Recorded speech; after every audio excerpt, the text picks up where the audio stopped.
1,000 rated ELO people in chess.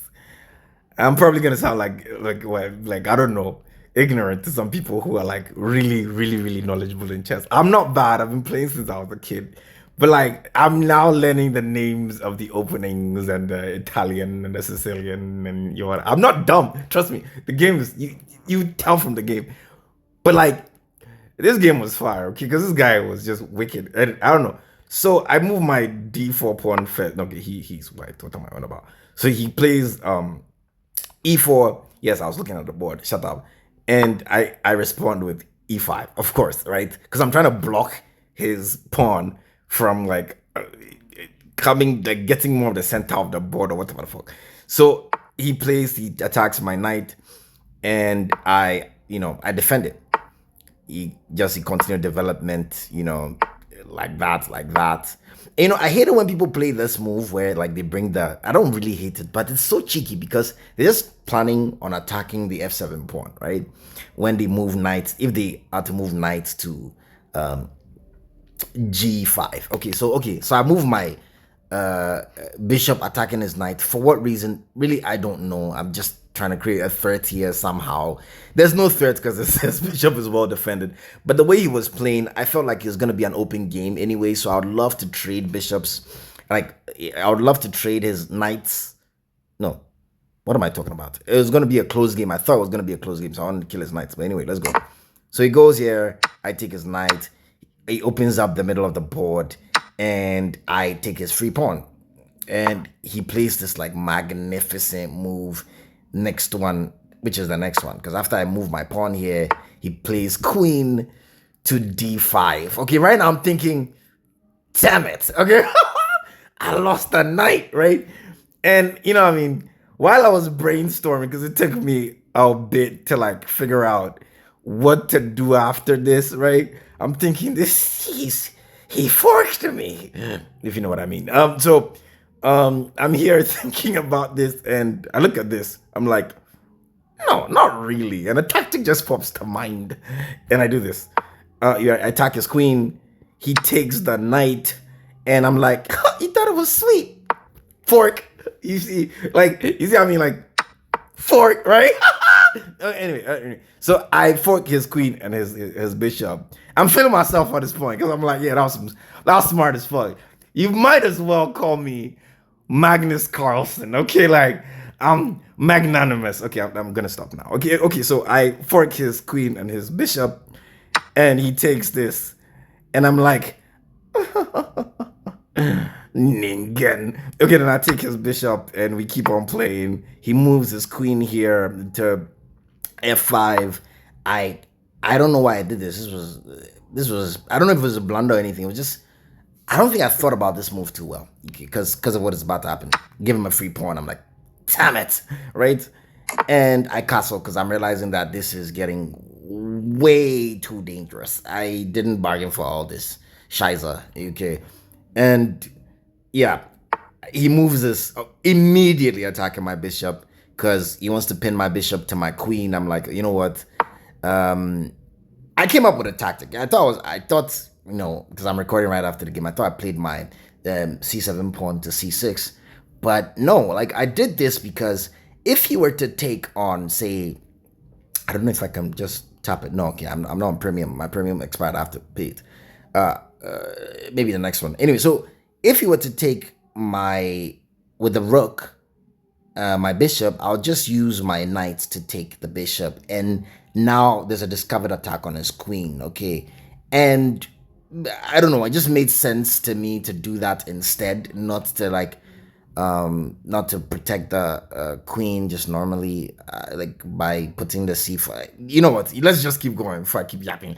Anyway, so he moves this, and honestly speaking, this is where we entered like really dangerous territory. Why I'm even making this video in the first place? Because like this tactic from him, I don't know what inspired me to do this move right here because it put me in a lot of trouble, bro. Like, look at his bishop on e3, right? Look at his bishop on e3. Like, just bearing down, easily can move to d5 or d4, I mean, and cause some problems. I don't know why. I just put myself in trouble, right? And please, if you have any advice from me. Like, trust me, yay. Okay, give me your advice. So I'm trying to get better. Okay, I'm on the road to 1,000 games. This is like my 130 something game. I'll show you at the end of this. So okay, so he moves like this, and he's starting some really spicy stuff. I move my knight to f5 because I'm like, bro, like we are not doing this right now. Okay, screw you, and fork you. Okay, fork. The word is fork. Okay, so he moves back. Why did he move back? And I protect my bishop. He comes here, and yeah, okay. So this right here, threatening mate with queen to h7 is insane. So I was racking my brain for a minute here, like a minute and a bit. Like I'm thinking if I take him with my queen, like my d1, no d8 queen, like there's only one queen. What am I on about? Okay, so if I take him my queen, like g5, he takes with his bishop, and I'm playing a queenless game, and that's basically losing the game. Okay, if I take his bishop, right, I have done nothing. I don't even know why I'm talking about that. And I'm looking at the calculations, and all that makes sense is for me to move to g7. All right, so I do that. Move to g7. He takes my because this is not instantly checkmate, right? At least it's just a check. I can move.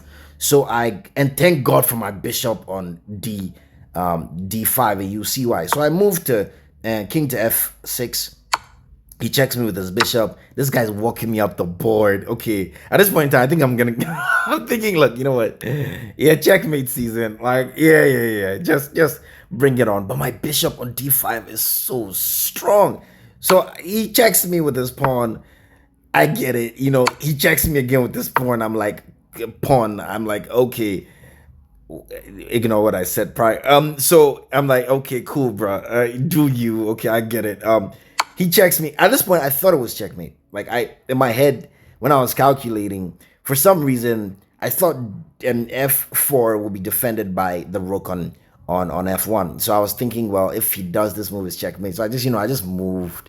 And I thank God I don't just resign, bro. Like sometimes fight it out. You never know. Sometimes you might just have a chance, you know. So I just keep fighting, and he checks me here. I take his knight, and I'm 2 points up, which is crazy to me. How am I up? So he checks me again.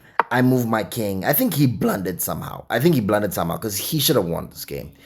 He comes to check me with his bishop. I don't know why. I think it would have made more sense if he checked me with like his rook, I think. But I'm looking at the whole file for like the whole file. I'm thinking the dark square file that my king is on. I'm thinking, you know what? I can escape. Like I can escape. So I do that, bro. Like, yay! I keep going, and yeah, I don't know what this move was, but thank you God. Okay, like so I move my king here just for extra safety. Okay, like I don't know if I needed to, but I felt like I am more safe on this square because I'm surrounded by more pawns. I don't know, but like humor me. So he plays this move right here, and ding, something just clicks in my head. I'm like, you know what? There is a tactic. Now, it made sense to me to take his queen on h7 because I thought if I move my rook from e8 to h8, he has no other moves but to sacrifice his what you call it, his queen, except the bloody, if you know the on forking d4. Okay, so I'm thinking, yeah, the only I would have taken his queen if not for this guy. You know, you're a nuisance. Get off my board. Okay, and he blunders. I'm like, oh, gift from God. Okay, I'm like, what are you doing? Not like this. Not like this. Something. Okay, you know what? Thanks, I guess. Thanks for the game, ace baby. So guess what? Yeah, ignore the evil laugh. So of course I'm gonna take it. What? You don't have to tell. I was gonna. What you think this was? You think it's Christmas? Fuck. The fork. Anyway, so this nigga goes down. You feel me? He goes down. I'm like, word. I word. And I'm thinking, how to mess with this mother forker. Okay, forker. So I move my queen e7. and he resigns. Okay, like tell me this was not a banger of a game. Like somebody tell me I did not play my ass off. Okay. Anyway, this is my first video on this. If you want more videos, just let me know. Thanks and peace. Because I mean, let me just explain the side before I let you go. He has no moves. He literally has no moves. Like there's nothing he can do. His queen cannot. He's literally playing a queenless game because of where he's at, right? So if I move, his next move can either be moving the rook or the 2 pawns in front of him. If he moves the rook anywhere, like I don't see a way he can save the game, except maybe moving back to like d2 or something. And I'm glad he didn't think of that, because I'm glad he didn't think of that. If he did that, I'd have just moved my queen to queen e4. So now I'm threatening mate with the bishop somehow. You see what I mean? That's the only way I see him trying to like block this in any capacity.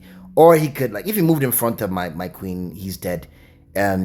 He's dead. Okay, so anything else he does is useless, right? He can't move his queen anywhere to make an impact. If it moves his his h3 pawn, I just move pawn to h4. I just move my queen to e2, right? And if he moves his whatever the other pawn forward, I just move to e5, and that's the game. You see, like, first of all, shout outs to my bishop, bro. Thanks for praying for me, bro. Like, where would I be without y'all? Like your work, like nowhere. This game would have been over, because like he was doing a lot of work, especially on f7. Like that was so key, and I'm so glad I centralized the bishop like early. So yeah, banger of a game. Let me know what you think, and if you want more videos like this, just let me know. Peace out.